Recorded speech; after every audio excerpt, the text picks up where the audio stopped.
class. Good morning, sir. Today I am your teacher in PE6. You can call me teacher Shin. Now before we start, let us all stand for the prayer. In the name of the Father, and the Son, and the Holy Spirit. Angel of God, My guardian dear, through his love from here. Ever this day be at my side, to light and dark, to rule and reign. Amen.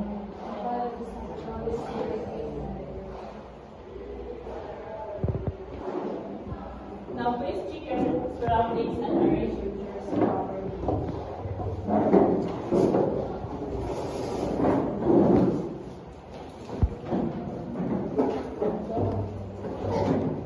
Now before we proceed, let us all recall our classroom rules. We have here, can you please read? First one is, Raise your hand. second, Always listen. third, Help others. fourth, Be patient. fifth. Be kind.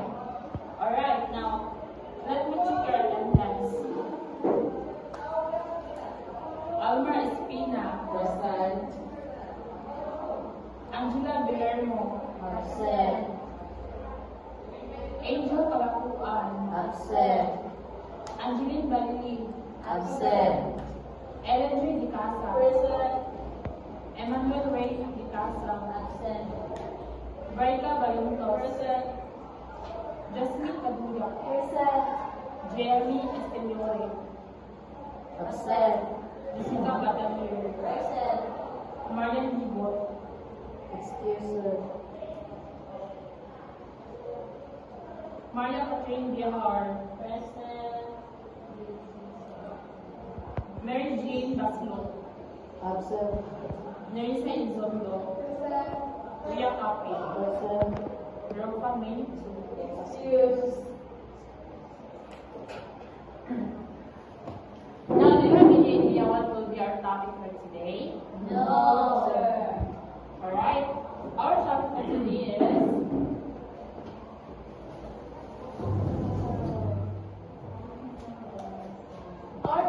today is the traditional dances in the Philippines.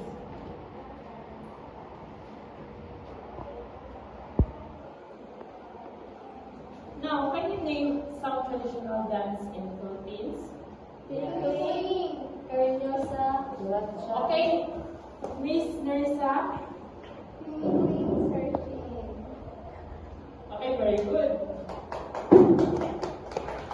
Now look at this picture.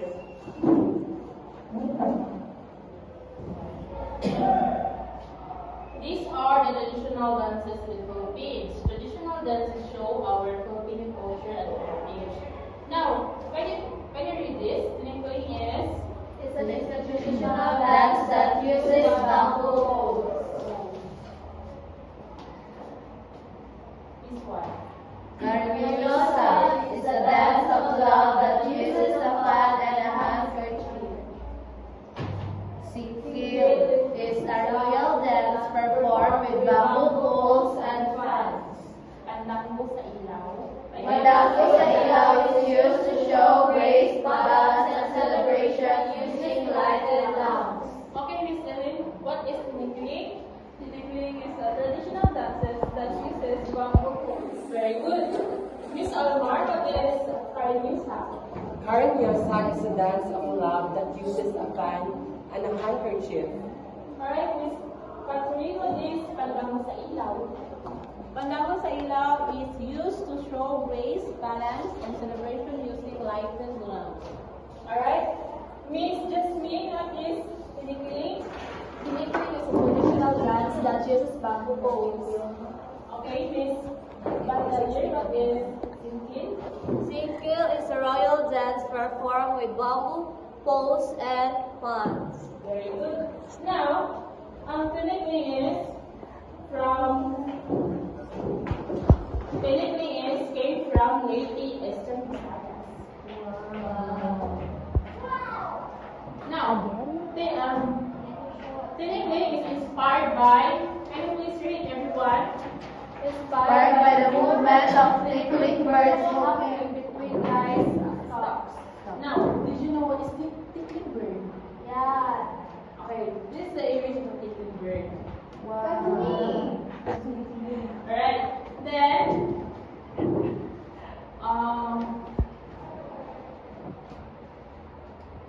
current news science came from Panay, Western Visayas. It is used to fan and a handkerchief. ano siya, Panay. Yes. Then, okay, Miss Ria, current news science came from Current news science came from Panay, Western Visayas. and it uses as It uses a fan and a handkerchief. very good. Now, let's give Ria very good. Can you please all stand?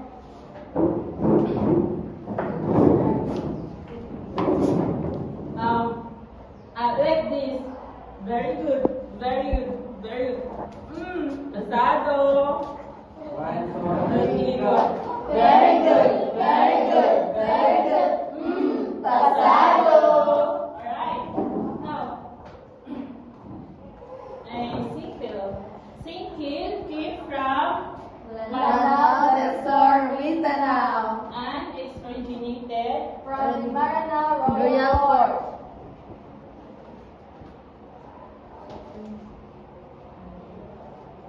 Pandango sa Ilaw came from Lubang Island, Mindoro, Luzon.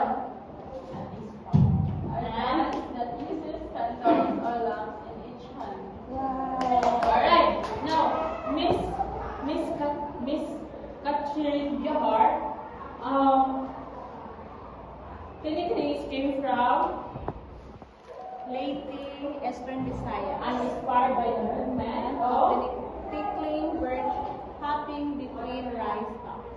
okay, very good. Now, Karinyos came from Miss Katia. Current music dance came from Panay, Western Visayas. Alright, very good.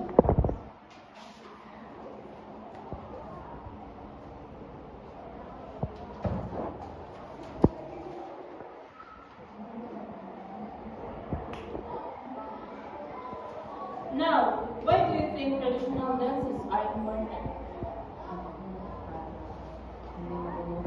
Miss Katia, can you answer this? For me, traditional dances is very important in our culture because it is giving appreciations towards our national country, which is the Philippines. Alright, very good. Now let's give a what a nice clap to Miss Jasmine. Just like this. 1, 2, 3. 1, 2, 3. 1, 2, 3. What a nice clap. Alright, everyone stand. Okay, 1, 2, 3, go.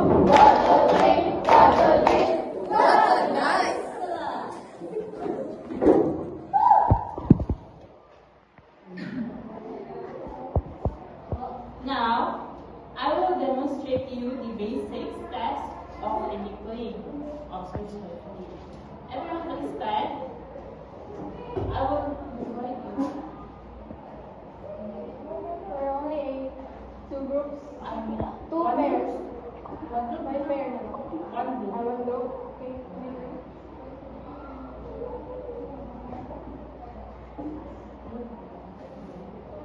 One and a half. One group. Okay, go.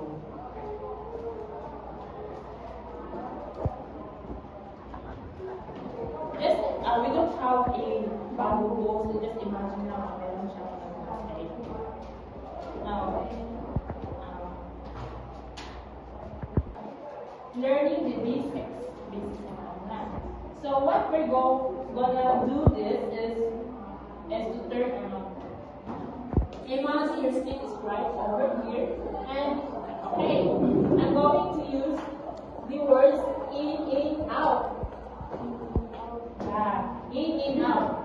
Every I say in, you're going to step inside, then into the bamboo balls. And when I say out. So watch me first, okay? Excuse me, teacher, can you please face us so that we can see your steps?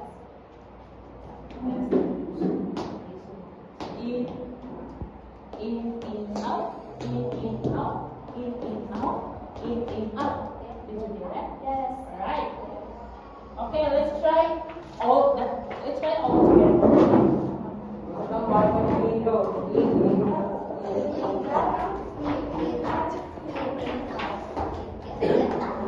Now let's go together. 1, 2, 3, go. In, out, in, out, in, out, in, out, in, out. Alright. That was a great. Now let's give ourselves what an overwhelming clap. Did you know how to do it? No. Alright. Just like this. 1, 2, 3. 1, 2, 3. Alright. Now 1, 2, 3, go. 1, 2, 3. 1, 2, 3. Alright, very good. And now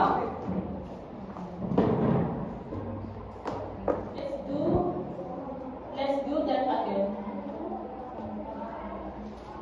So before you start doing those basic moves that you were just taught, you're going to have to do these things. It is called verb. Did you know verb? Verb. The verb is the same as the basics you were just taught, but it does follow the same in, out, written. What happens is that before the music even starts, you're going to have to get adjust just a little bit like this. In. And you listen to the music, and when you listen to the rhythm, it's going to feel like in, out, in, out, in, out. 3 times na siya, 3 times. And your feet are just, and when I say in, your feet will be in. And when I say out, your feet will be out.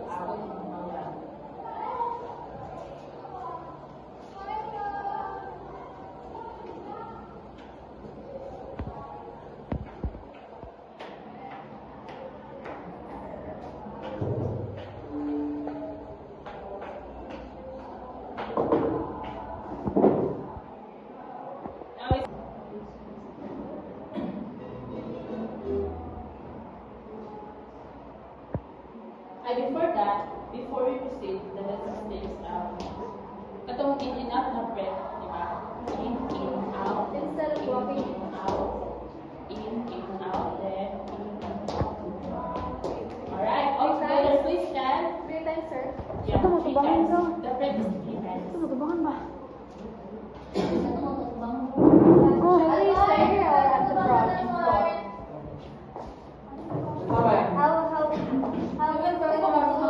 How are we going to the sir? First is the 3 times. One. In, out, then How many times that we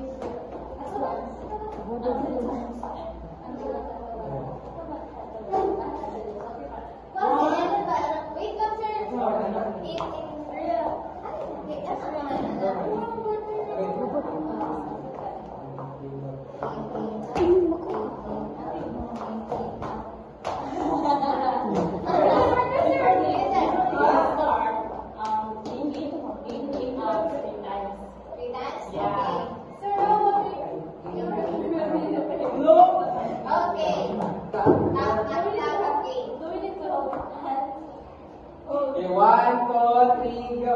Okay, stop. 1, 2, 3, go.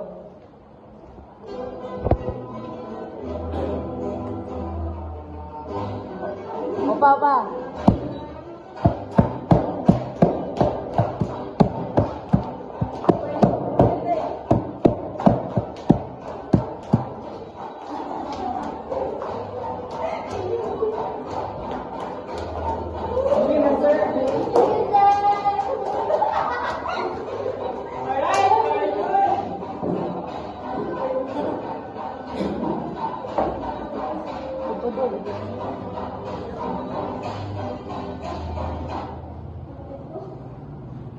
give ourselves an ang galing-galing clap. Did you know this? No, sir. Alright. Just like this. 1, 2, 3. 1, 2, 3. Ang galing. Ang galing-galing. Ang galing-galing nyo. Alright. Everyone, please stand up. 1, 2, 3, go. Ang galing. Ang galing-galing. Ang galing-galing nyo. Alright. Very good. Alright. Now, which tests were difficult for you? No. Huh? In out, pa? Di ba, sir? In out, ano, sir? How did rhythm help your movements? Right. What values are shown when dancing together? Yeah, what values are shown?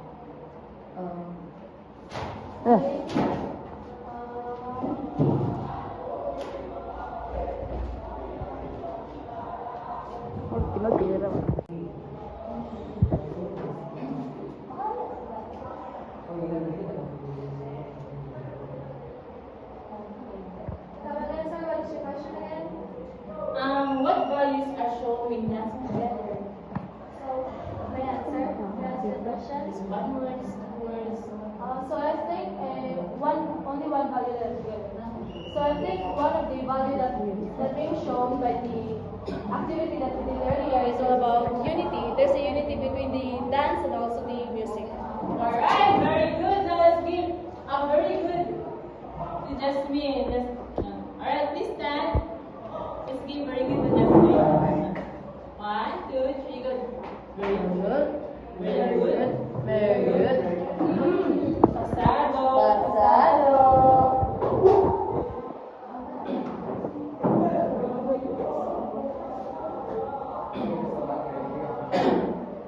Traditional dances preserve Filipino culture.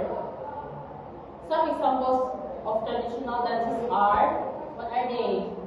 Tinipling, Sinagasa, Singkil. Miss Batalier, what are the examples of traditional dances are? Tinikling, singkil, Yosa, and Very good. Now, I noticed that rhythm helped us make at the same time. It made our steps more organized. Now, what did you notice about the rhythm when we dance?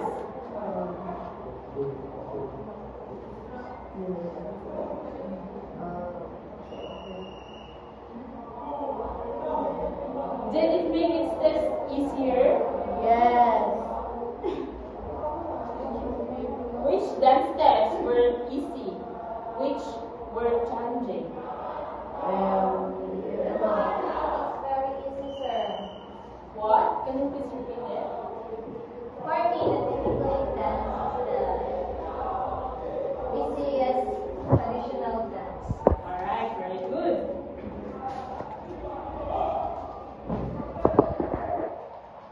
Now let's apply what we learned. Everyone please stand up. Since gamay naman tawag yung individual, so individual, right?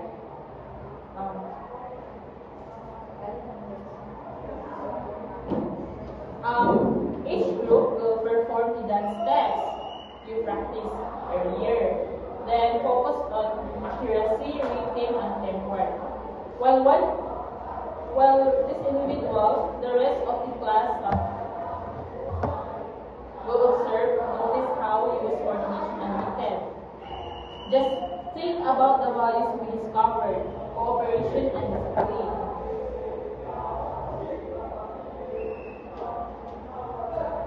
Alright, let's start.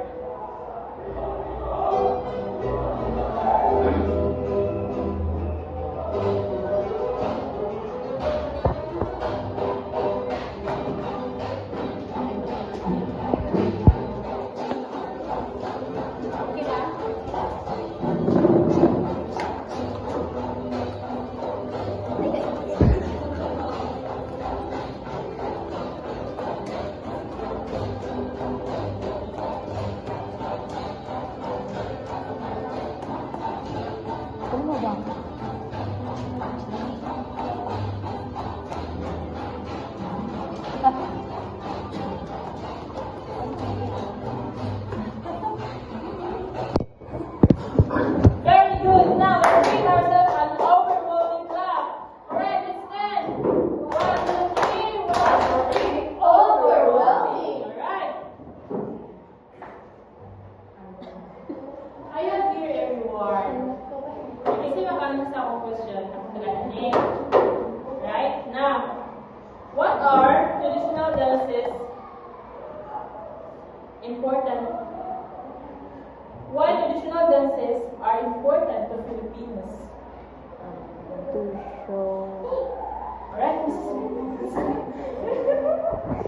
So for me, traditional dances is very important for us as a Filipino because it is the way to preserve our traditional culture to the another young generation. Alright, very good.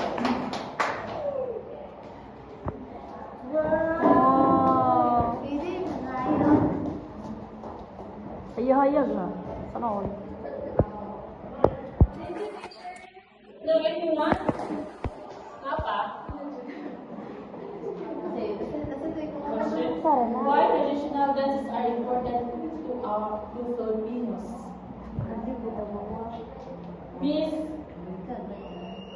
Miss Brenda,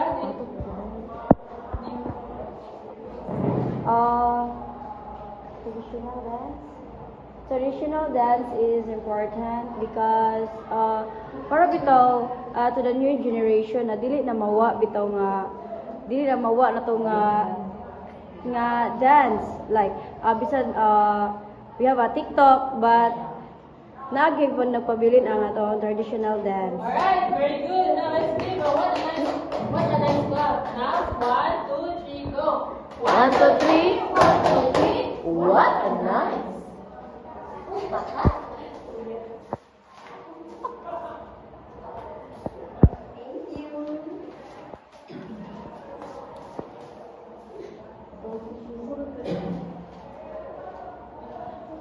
Traditional dances are important to the Filipinos because they show our culture, history, and traditions.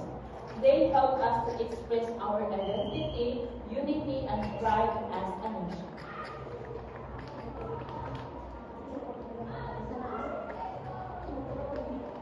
Alright. Today, we showed appreciation for the Filipino culture. What values did we practice? What values did we practice while dancing? Miss Ellen, do you have any idea? What values did we practice while dancing?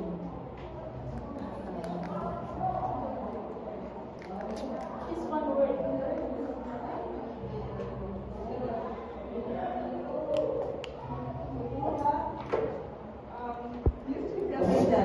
Ma'am! Sud! Ma'am, naikuan sa likod. Now let's give what a nice clap to Miss Elaine. Everyone, please give what a nice clap to Miss Elaine. 1, 2, 3. What a nice. Alright. Mampura gasa Jollibee. One. Alright. The question is, what values did we practice while dancing? The values that we get in practicing the traditional dances is we build teamwork and discipline in doing that dance. Yeah, very Wow. good. Let's give a overwhelming clap. 1, 2, 3. 1, 2, 3. Oh. Sir, another question that we have. Ganahan uroy. One. Ako concerned na ko yan, sir. Alright, Miss Capel. The question?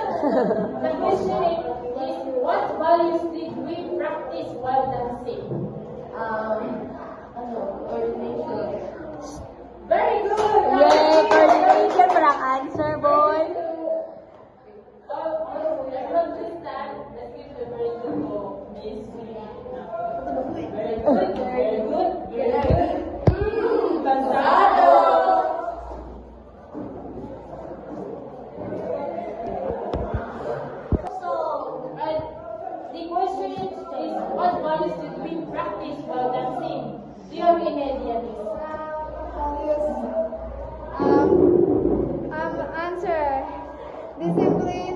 because creativity and Self-awareness.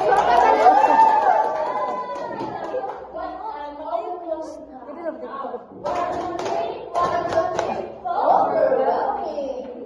Ang buntis. Another question. Alright, Miss Almar. The longest that I learned while doing the dances, the traditional dances in the Philippines is that while you're having a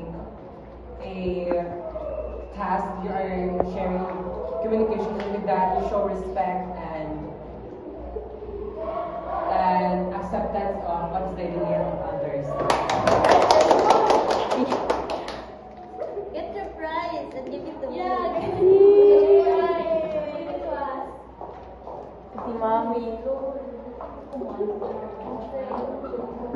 Alright. Before we end, answer this question. The last question.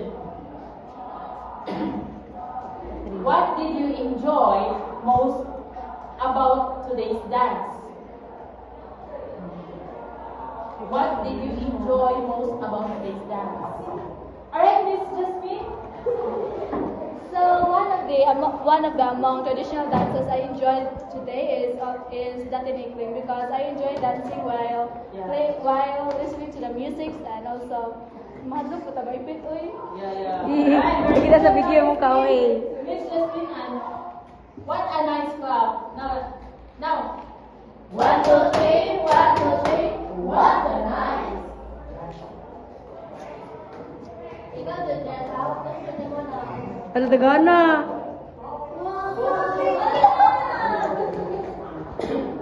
Alright, Miss Almar, do you have any idea? What is that question? And the question is, what did you enjoy most about today's dance? What I enjoy today's activity is that when we are doing the task, which is we perform the tinikling together with my classmate Jessica. Alright. Sorry. What a nice clap to Miss Almar. Now, let us stand. 1, 2, 3. 1, 2, 3. What a nice. Yoyo, oy. Ayaya, oy. Anyone? Ito pa may idea? O, si Mami. What was challenging and how did you overcome it?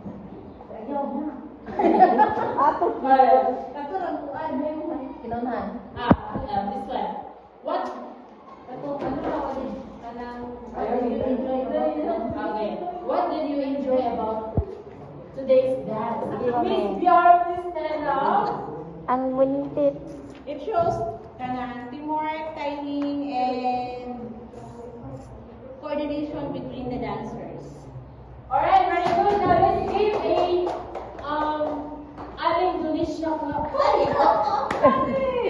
Let me address, oy. Mili po. I'm turner. Aling Indonesia clap. Did you know how to do it? Alright, everyone please stand. 1, 2, 3. 1, 2, 3. Very good, very good.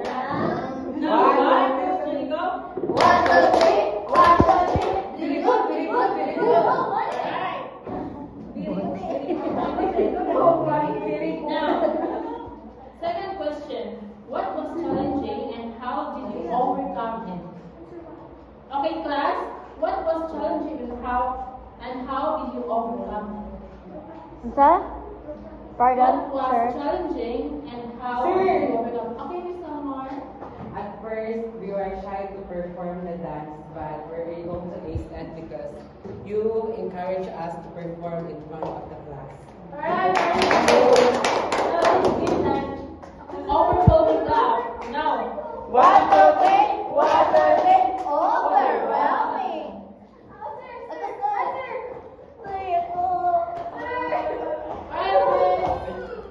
Miss Rhea Cafe. Oh, thank you. Yes, the question is, what was challenging and how did you overcome it? We overcome it through Cover your face. Die! We overcome it through practice, day, dance. Alright, very good. Now let's give what a nice clap. What a thing, what a thing, what a nice.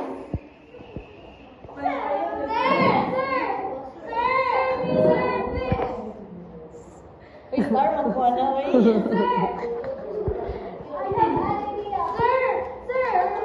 Alright, Miss Nerissa, do you?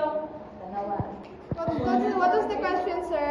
The question is, what was challenging and how did you overcome it? What was the challenging? In doing the dance. Yeah. Dance? And how did you overcome it? What is the challenging? How will you overcome it? What's the challenge at the part? Ako na, sir. Alright, Miss. Come here. Help. The challenging that I encounter in doing the tinikling dance is that my feet is thinking that dancing in the bamboo, you know, and I overcome it because I have my partner out.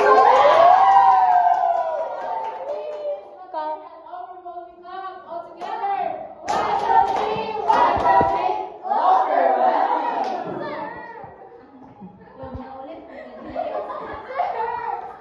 Alright, Miss Jasmine. The question is, what was challenging and how did you overcome it? So the most challenging when it comes to tinikling is that we are scared that maybe our feet will gonna maipit bitaw. So to overcome this challenge is we just need to practice more so that we can perfect the dance of the tinikling. Alright, very good. Now let's give Miss Jasmine and what a nice clap together. One, two, three. What a nice. Die! What lesson or value did you learn from dancing together? Miss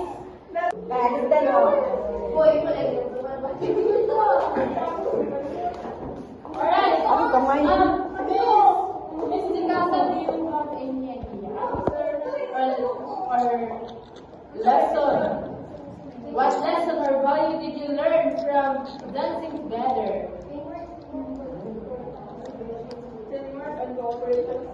Alright, very good. Now let's give the Ganesha clap. One, two, three.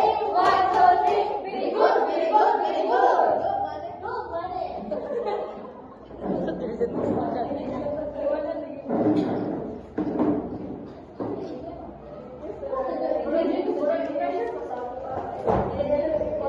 Now I have the assignment. This assignment. Please, class, please listen. Research one Philippine traditional dance aside from tinikling. And in a one whole sheet of paper, this is the question. Class, please listen. First question is, what is the name of the dance? Second is, where did it originate? Third is, what are the basic movements or steps? And the fourth one is, why is dance important to Filipino culture? Okay. Just submit your assignment next week. Sir. Thank you, sir. Alright, now, everyone please stand. Thank you for the token. Let's give ourselves ang galing clap. Right? Now, 1, 2, 3, go. 1, 2, 3.